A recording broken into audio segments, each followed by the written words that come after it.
The very word secrecy is repugnant in a free and open society. And we are, as a people, inherently and historically opposed to secret societies, to secret oaths, and to secret proceedings. We decided long ago that the dangers of excessive and unwarranted concealment of pertinent facts far outweighed the dangers which are cited to justify it. Today, no war has been declared, and however fierce the struggle may be, it may never be declared in the traditional fashion. Our way of life is under attack. Those who make themselves our enemy are advancing around the globe. The survival of our friends is in danger, and yet no war has been declared. No borders have been crossed by marching troops. No missiles have been fired. If the press is awaiting a declaration of war before it imposes the self-discipline of combat conditions, then I can only say that no war ever posed a greater threat to our security.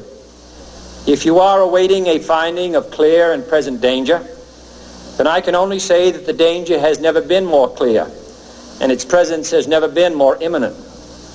It requires a change in outlook, a change in tactics, a change in missions by the government, by the people, by every businessman or labor leader, and by every newspaper.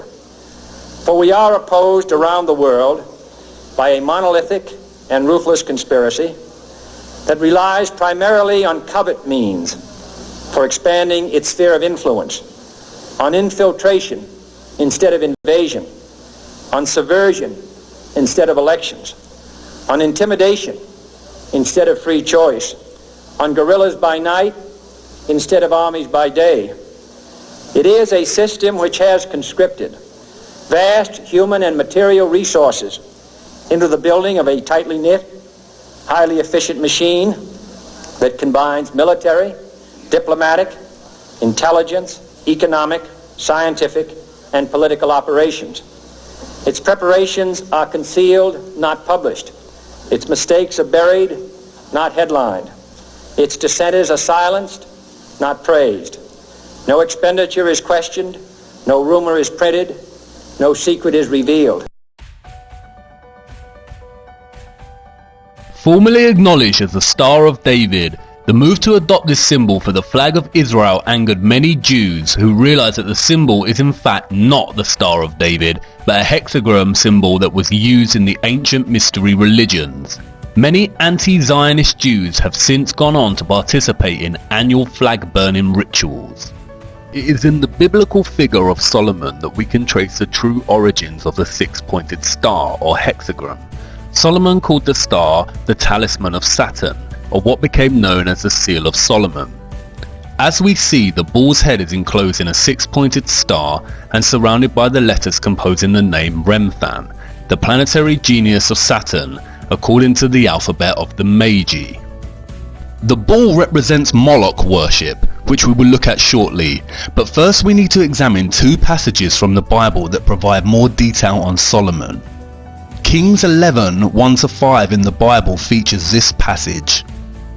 But King Solomon loved many foreign women, as well as the daughter of Pharaoh, women of the Moabites, Ammonites, Edomites, Sidonians, and Hittites, from the nations of whom the Lord had said to the children of Israel, "You shall not intermarry with them, nor they with you. Surely they will turn away your hearts after their gods."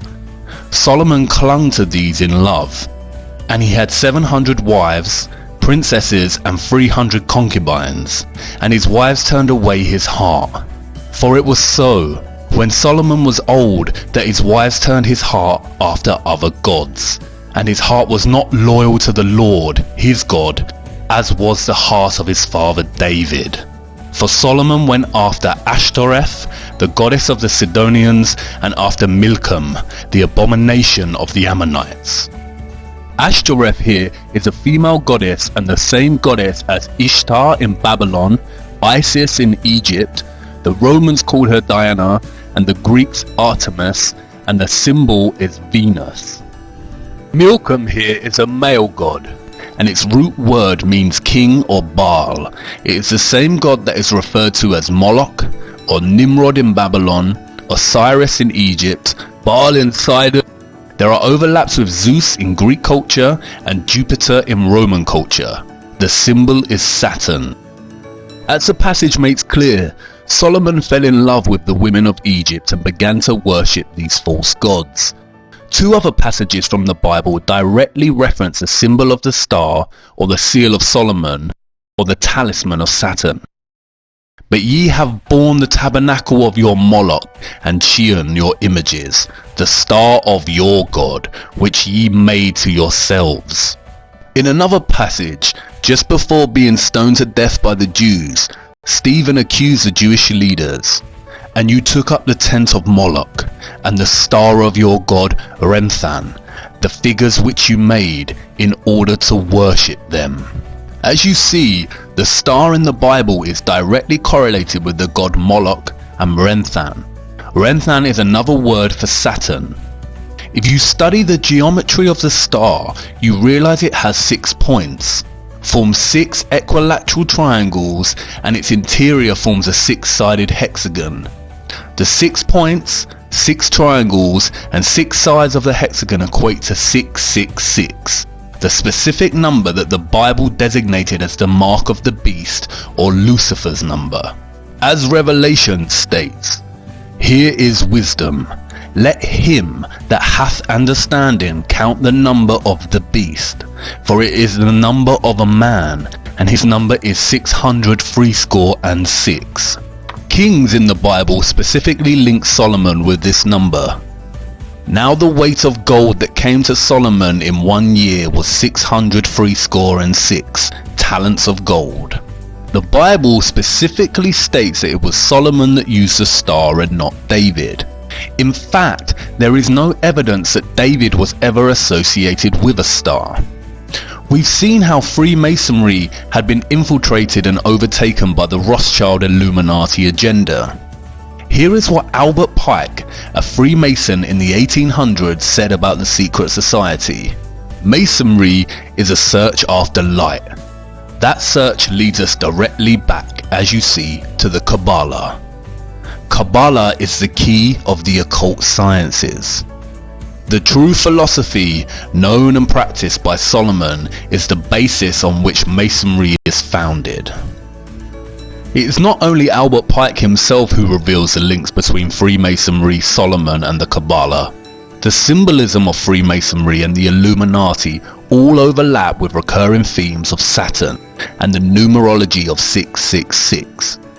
You see, what Pike is really referring to here is the occult practices of Solomon that are traced back to ancient Egypt and Babylon, and that secretly worship the god of Saturn, or otherwise known as Moloch, or Baal, or Nimrod. In 2012, NASA released yet another CGI image, this time of Saturn's North Pole. In addition to looking very fake and absurd, the image presents the world with what is termed as Saturn's hexagon. As you can see, when connecting the lines within a 6-sided hexagon, it produces other shapes. First that of a cube by joining 3 lines, and then that of a 6-pointed star or hexagon by joining 6 lines. Studying the root word of Kabbalah, I soon realized that Kaaba in Arabic means cube, and Allah means God. Therefore, the literal translation of Kabbalah in Arabic means cube God. And then it dawned on me, I had seen the cube before. In fact, I had seen it everywhere. Here is the cube, or Kaaba, in Mecca that forms part of Muslim worship. As you can see, those worshipping the cube form circles around it, much like the rings of Saturn. Here are Orthodox Jews in their morning prayer, using the tefillin, or the black cube with scrolls inside attached to their foreheads. Here is the Pope, with the 6-pointed seal of Solomon on his hat. Interestingly, if you take the 2D shape of the crucifix and begin to fold it into a 3D shape, it produces a cube. In Hinduism, the hexagram is more commonly known as Shakon. It is the union of Shiva, who represents the male, and Shakti, who represents the female. Hindus also refer to Shiva as Kabbalah Ishwara, the Lord of the Kabbalah. And did you know that there are huge monuments to the black cube throughout the world? Here is the 9/11 memorial from above. An inverted black cube within another inverted black cube. Furthermore, the Saturn symbolism is not just specific to religions and memorials. Even the everyday life of a so-called atheist is rife with Saturn symbolism. And this is not just limited to the cube itself or the star. The rings of Saturn populate our everyday world. We all live by the symbol of Saturn without realizing it. The symbol of Saturn is inextricable from the number 6. Saturn is the 6th planet from the Sun in the heliocentric model. Also, Saturn Day, or what we now refer to as Saturday, is the 6th day. If you look closer at the Freemason square and compass, it is indeed a broken 6-star hexagram. When linking the letters that spell Mason on the $1 bill, you get a 6-pointed hexagram with the Eye of Providence, or the Eye of Horus, specifically highlighted. Horus, again Egyptian gods. Saturn has also become inextricable with Satan or Lucifer. As Manly P. Hall writes, Saturn has also been associated with Satan, and this for numerous reasons. First, many authors argue that the word Satan is derived from the word Saturn. Second, Saturn is associated with the color black, as well as Satan. Third, ancients considered Saturn to be the furthest planet from the Sun, the latter being associated with the principle of good. Saturn is consequently the celestial body that is the less exposed to the Sun's divine light, and thus associated with the coldness of the principle of evil. Finally, the great god Pan, the horned deity, represented Saturn in ancient paganism. This half-man, half-goat creature is considered the ancestor of our modern depictions of Satan. Pan was a composite creature, the upper part, with the exception of his horns, being human, and the lower part in the form of a goat. The pipes of Pan signify the natural harmony of the spheres, and the god himself is a symbol of Saturn because this planet is enthroned in Capricorn, whose emblem is a goat. The pagan Pan also has other guises such as Baphomet, the half-goat, half-human, who has associations with Satan and Moloch. Like Saturn, Illuminati Freemasonry symbolism is prevalent throughout our society in the form of corporate logos and, as Albert Pike said, Freemasonry is the following of the philosophy of Solomon.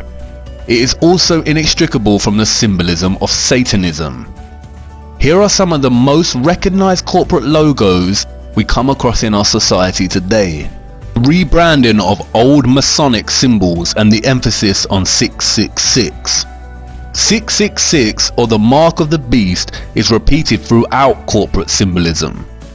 For instance, World Wide Web, or WWW in Jewish gematria, is 666. It is also used for the logo of the Monster energy drinks.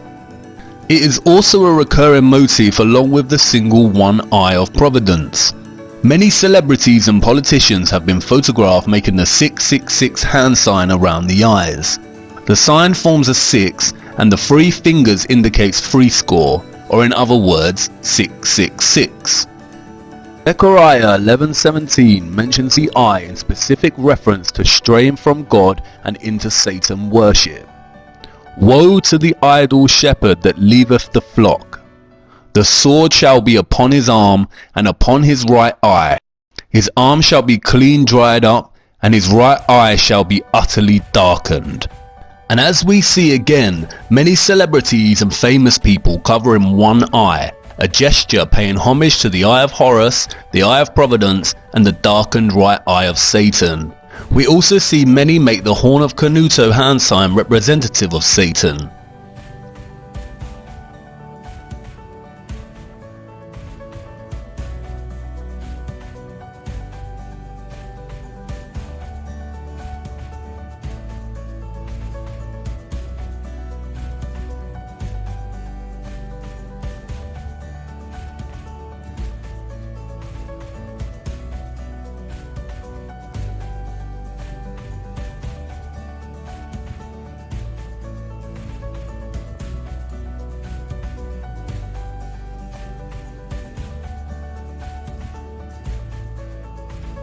The symbolism is literally everywhere. For instance, why does the Vatican's hall look like a serpent? What are the dark serpent-like figures behind the throne? And why was the Vatican's telescope initially named Lucifer? I could go on and on about the abundance of satanic, Saturn symbols in our culture, from the prevalence of Egyptian monuments to secret gestures such as the vow of silence and the Masonic one hidden hand. But I think you get the point. And there is a wealth of information out there if you want to pursue your own research. This video is only supposed to be a very basic overview of this type of symbolism.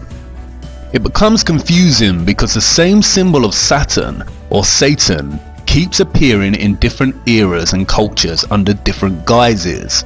Much like Bauer changed his name to Rothschild, the worship of Saturn has undergone so many different iterations and changes that it becomes difficult to track. I feel that this is deliberately so. And this is the point. What the Rothschilds achieved with their centralized banking and Illuminati cabal establishment of controlled leaders in every industry, such as fossil fuels, health and education, is a highly disguised and masterly executed form of infiltration. They have controlled our access to knowledge from the beginning. The Natural History Museum at Tring belonged to 2nd Baron Rothschild and is located in a Rothschild family home. The League of Nations organized the inception of the Central Natural History Museum. E.L. Rothschild Limited, a private funded family investment company and established by Sir Evelyn de Rothschild and Lynn Forrester de Rothschild, oversees a variety of Rothschild's global investments. The company currently has interests in media, real estate, agriculture and luxury goods, with a significant previous positions in financial services, technology and communications. They even own 70% of Weather Central and all of its communications. As of today, the Rothschilds own over 160 central banks and control the finances of the majority of nations on Earth. In the year 2000, there were only a few countries that did not have centrally established banks. Any nation that resists their desire to control is demonized through the media and is usually bombed under the pretense of war or terrorism. Is this starting to make sense yet? As we saw in the previous episode, all wars are deliberately choreographed, as are all politics. The opposing forces of the political left and right is all theatre to produce the illusion of choice. They are all players on the world stage whose autonomy and real governing power is limited by the elite powers such as the Rothschilds. It is the same with corporations, products and the media. The illusion of choice, when in fact they are all owned by the same top of the pyramid companies that are in the pockets of the Rothschild elite. You can discover this yourselves by just following the money.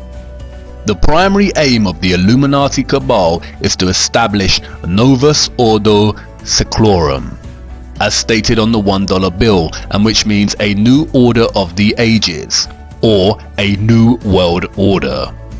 The agenda of this order is to establish a globalist one world government, with a world military, centralized banking, health, education and religion. Here we can see the former Israeli president Shimon Peres, a Rothschild puppet, meeting with the Pope to discuss uniting all religions under one world religion. And I can bet you that the one world religion would carry the symbol of Saturn. Again, I will not go into much depth about globalism and the New World Order agenda. There is a wealth of material on the internet if you are interested. The Rothschilds and the Rockefellers are just one of the many governing cabal elite families that run and rule our world. Doing justice to the complexity of this would require its own video series. My main objective is to give you a brief overview of the Rothschilds power complex and its grip on our world, and to show you the prevalence of satanic symbolism that stems from this power complex, as it is the key to understanding the lie behind the heliocentric model of the Earth, and why they would deliberately hide that our Earth is a flat, disc-like plane. Despite being studied and used by different Jewish sects today, the Kabbalah is not exclusively Jewish. It has ties that go beyond Judaism. Jewish mysticism originated with the apostate Israelites and ancient Egypt and Canaan during the time of the serpent religions of the Ammonites, the Canaanites and Egyptians, all of which trace back to Babylon. And, as I have shown you, this is evident in the symbolism. Does this mean that Orthodox Kabbalah Jews secretly worship Saturn or Satan? No. What the Rothschilds and their puppets have successfully achieved is a worldwide worship of Saturn or Satan in its various guises through deception and infiltration without the world knowing it. I am not suggesting that Jews in general worship Satan, especially in their study of the Kabbalah, nor am I suggesting that Muslims in their prayer to the Kaaba or Catholics visiting the Vatican are Satanists. I am showing you that without actually knowing it, we are all in some way giving our energy and worship to this satanic lineage without realizing it.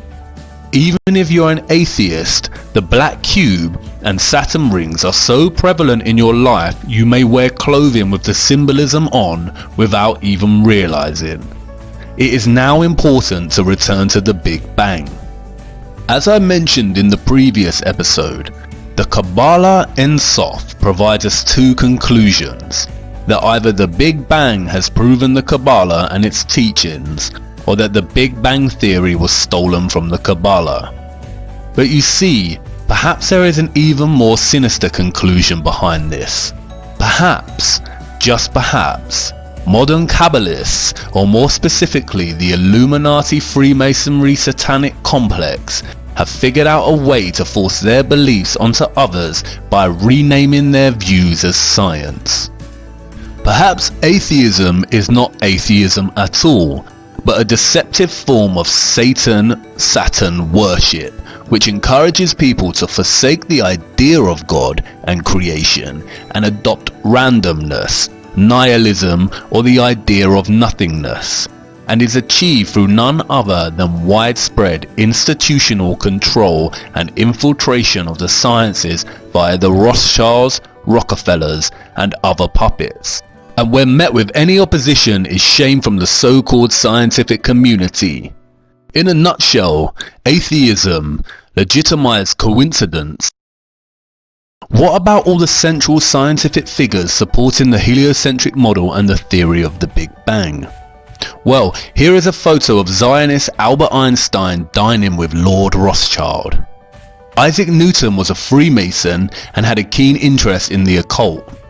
And all big NASA figureheads and astronauts are Freemasons and openly display this, as does Neil deGrasse Tyson.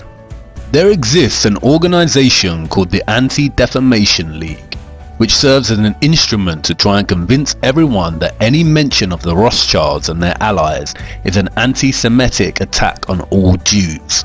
This is given historical weighting by the Rothschild choreographed Holocaust and also controlled by the Rothschild-Rockefeller media complex. All major mainstream media outlets can be traced back to their control.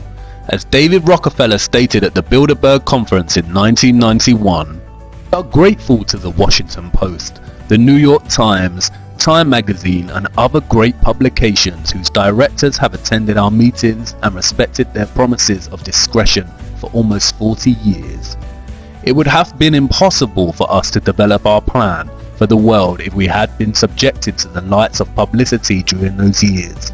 But the world is now more sophisticated and prepared to march towards a world government. The supernatural sovereignty of an intellectual elite and world bankers is surely preferable to the national autodetermination practiced in past centuries. The official controlled narrative states that the Rothschilds are Jews. They are not. They are Satanists. Satanism is the hidden religion that rules the world, and its presence is so prevalent and insidiously woven into the fabric of our everyday lives it is shocking. Its method of control primarily centers around deceit. Just as the Mossad phrase states, by way of deception, thou shalt do war. And I want you to really marinate on this. Imagine If you're that powerful that you literally own the majority of nations on Earth and most of the world's GDP, if you had an agenda, is there anything that would be able to prevent you? Would people in power or of fame be able to speak out against you without it having dire consequences? Really consider that kind of wealth and power. It is becoming more and more evident we have been deceived on the true nature of our Earth. And I understand that what I am telling you probably sounds just as ludicrous and ridiculous as when I first mentioned that the Earth is flat. And I know you are on the brink of turning this off and writing it off as garbage conspiracy theory. But let me tell you this, conspiracies are real. It's the lack of evidence that makes them a theory. Stay with me. As I said before, you cannot tell people the truth, you must show them. Do not take my word for it. I cannot just make claims that there is an elite body of people that worship Satan and have operated throughout time by deceiving the common people as to the true nature of the world, and that they have full control over all the information we receive.